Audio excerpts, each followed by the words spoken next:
Hello guys, this is Behemoth here, and this is a tank that you do not see very often, and that's why I chose to pick it for the subscriber replays.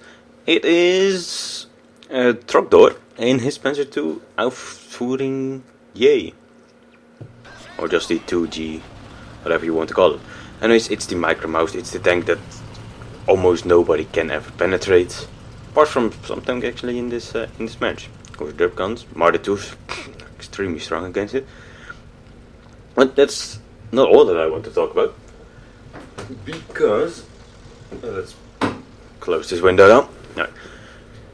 Because, well, I have been neglecting you guys a little bit, and I'm terribly sorry about that, seriously. I should not have done that, and it's all because of my job. Yeah, I got a contract for a half year, and that has been passed.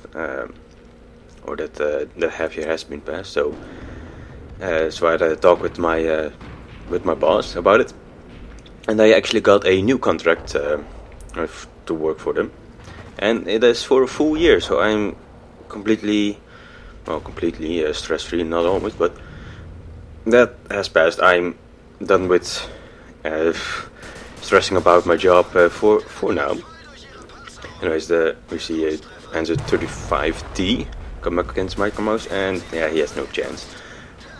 But yeah, I've not been playing World of Tanks all that much, and I have not been able to look at the subscriber replays all that much, especially subscriber replays, because you haven't seen a subscriber replay in a long ass time. So to change that, I've decided to clean up my Gmail account, and I threw everything away from the mails that I got from before July this year. So if you have sent anything that you wanted to show me and that was before July, or they've sent to me before July, just send it again. Put the game patch in, so when the game was actually based, like 8.11, so I know which patch I need to take before I can actually watch it. So that's always helped me. And well, that means that I have a lot more breeding space actually to get new replays in, because this is one of the newest replays that I have been given from Trogdor. And this is first damage taken the SU-18. Just shoots him straight in the face. He's still using APCR shells, but with this gun, yeah, you almost need to use APCR shells to actually do some damage. So anyways, yeah, my work has finally come to a period that I actually have a little bit more breathing space to actually do what I love doing, and that's actually making videos for you guys. So without further ado, we actually have come to the point where this replay starts to be somewhat interesting again. Because, well, the right side of the map of Ensk is not bad, but in a slow tank I wouldn't have picked it myself. I would far much enjoy the city, but of course there were the most dangerous guns of the game there in the city as well. So, but he's sitting in the cap circle right now, trying to lure the enemies to him. So first a T-18. Of course that T-18 has the derp gun, so he needs to be very careful of what he's doing. Shoots wildly, and he's penetrating actually one of it. You see the quick firing 2-pounder gun, which is actually not the derp gun. He's shooting gold with it, but I think he would have had a lot more fun. Totally a lot more fun. A lot more fun and a lot more damage maybe by using the derp gun in T-18, because that thing is monstrous. He's going for the most dangerous gun, which is of course of the M4A3E2.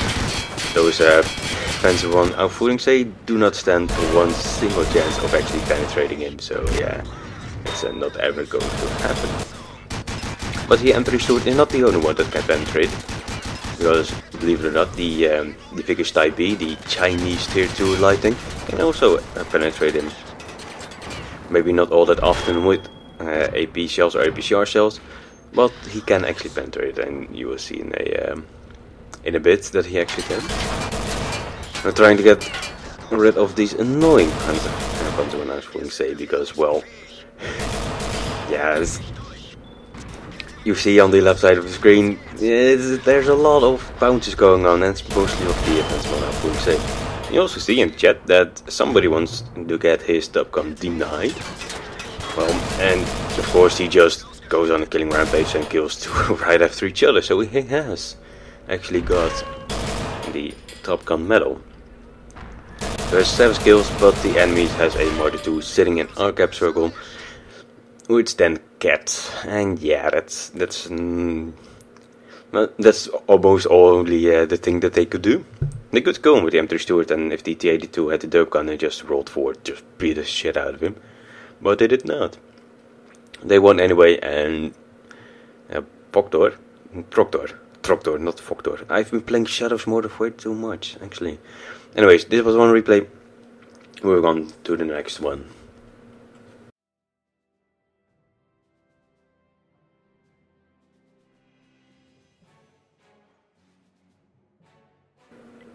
And here is the second replay of the day, which is Dino95 in his M4 Jumbo, the M4A3E2 Jumbo. This thing is actually one of my nemesis, because I do not play this tank, which I think I will actually join it. But every time I come up against a Jumbo, I can never ever penetrate it. Only if I've Immaterial 8 and it's this, yeah, then I can penetrate, but almost even then it's just really troll. And Dino95 is using, I think, the stock turret with the derp gun. Which some of you might think like, why are you using the stock turret?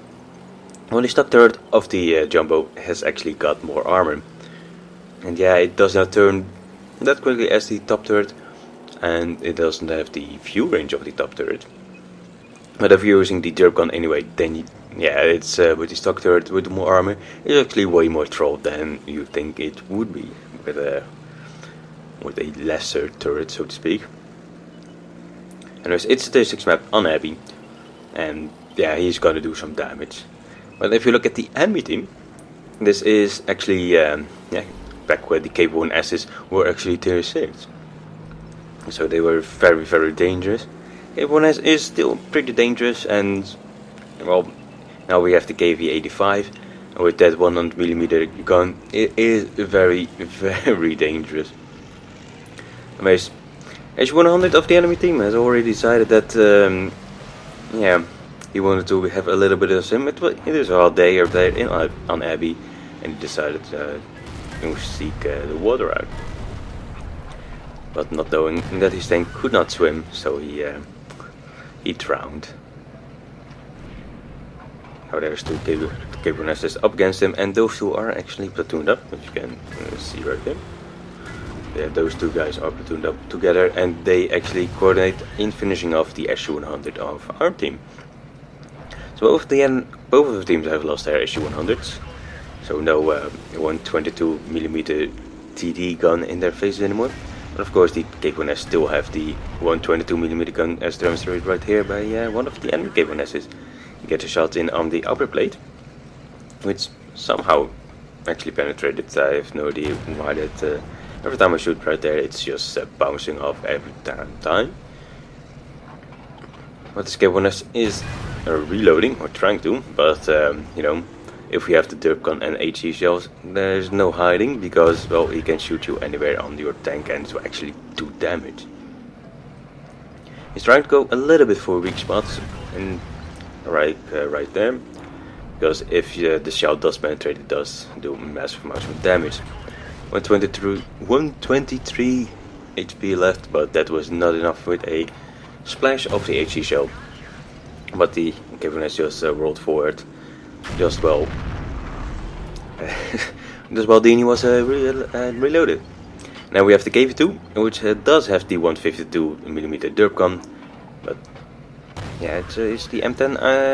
Yeah, it is the top gun, or the top derp gun. But it looks like a stock turret to me. Anyways, he is actually using AP shells, which is not all that bad, to be honest. The AP shells of the derp gun on the KV2 are quite painful if gets shot by the one and penetrate. But though being a Sherman Jumbo, he doesn't care about those AP shells at all.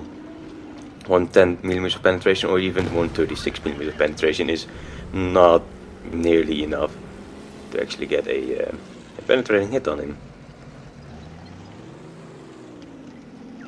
But it does look like he got penetrated actually, but only his viewport and got no damage received, or yeah, really weird. Anyways, he didn't get any damage from the KV2, otherwise he would be dead. KV2 tries again and he bounces again with AP shells. Maybe if he switched to HE shells or had HE shells in the first place, this Jumbo would be dead. Yeah, quite badly. Anyways, the top side of this side of the map has been dealt with. The M6 is still fighting against the KV1, which he should win no problem. Just rolling on downward to the KV1. He's loaded, but the KV1 is already burning and the M6 gets a kill, so no point actually in taking a derp shot on the KV1 while it's actually already dead. KV2 is either aiming or reloading. He's probably reloading, and yeah, the Panzer IV small tomb takes care of that. The OC of our team is chasing a Lux, which he might be able to deal with, but the Lux might be able to deal with the ELC very quickly as well.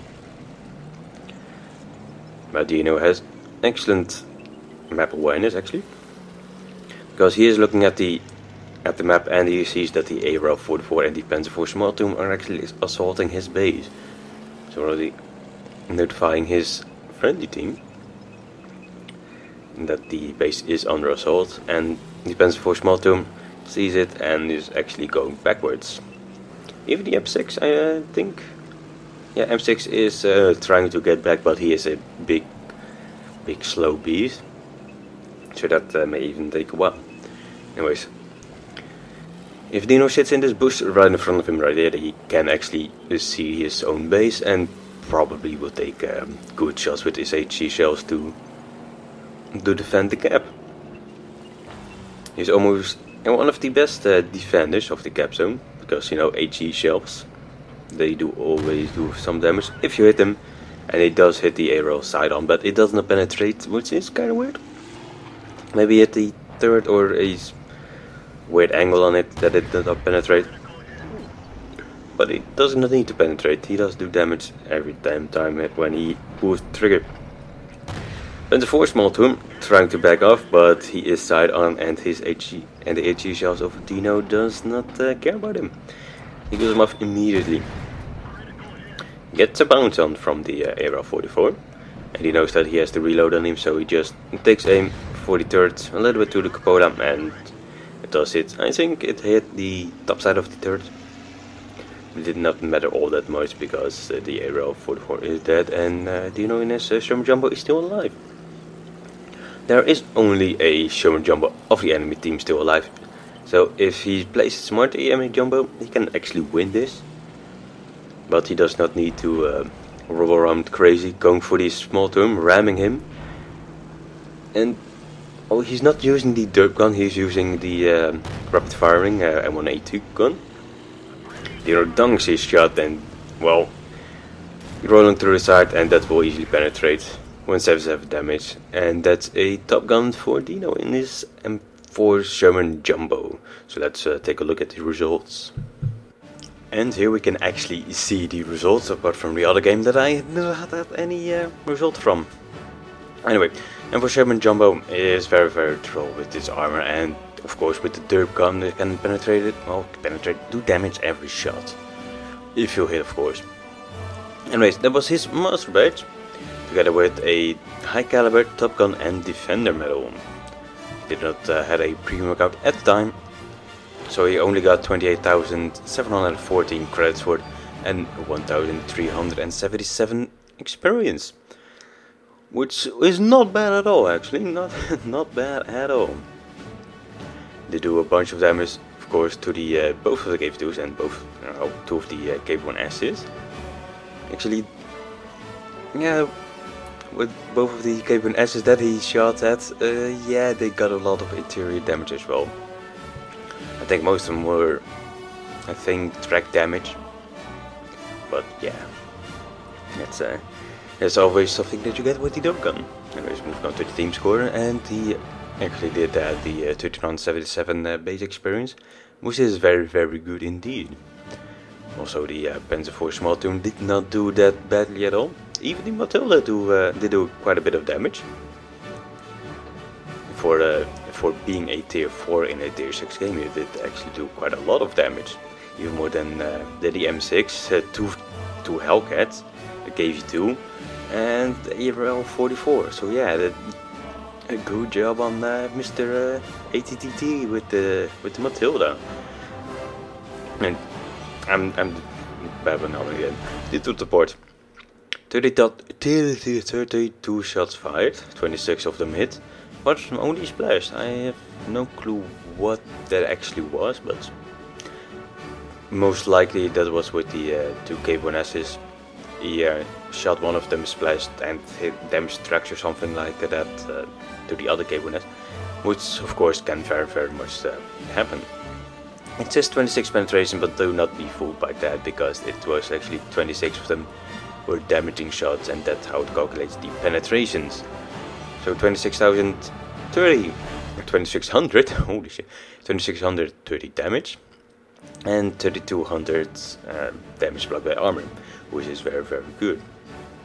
So he carried the game there, and let's hope for a lot of more carry games from you guys in the near future.